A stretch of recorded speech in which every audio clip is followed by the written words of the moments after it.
Hey everyone, Lucas here with Progress Now New Mexico. Quick update about the Republican Party. Here in New Mexico, you have probably seen we did some videos about how much they're falling apart. Their chair, Amy Barela, continues to be the chair of the Republican Party despite the best efforts of a number of Republicans in the state. In fact, this last weekend, the State Central Committee tried to have a meeting to oust her from her position, and they needed something like 330 people, I think, to show up, and they couldn't even get that. They were missing about 100 people or so.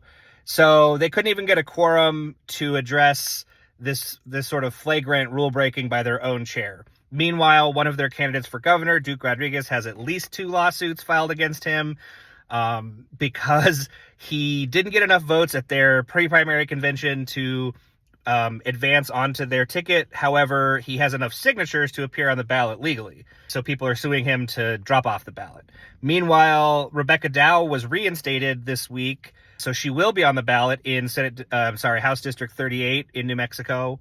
But again, just the point is that she couldn't even follow simple rules that everybody else follows all the time, and it had to go all the way to the Supreme Court for that to happen. So you have all of these figureheads who are relying on who they are, their name, and stating that they deserve to be in power because of who they are rather than what they represent, right?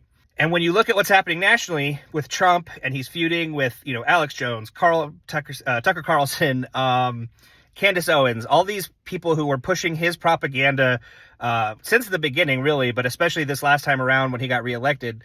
And, he's losing, staff. Just this week, he lost another one. The ICE director is leaving. So when you try to govern by personality rather than by values, this is what happens. And, as New Mexicans, we know, right? We understand.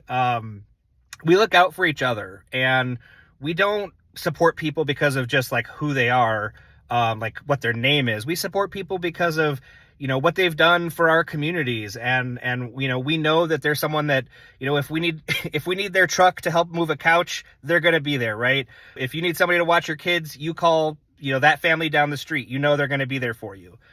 Those are the kinds of things that make New Mexicans really, really respond and support somebody.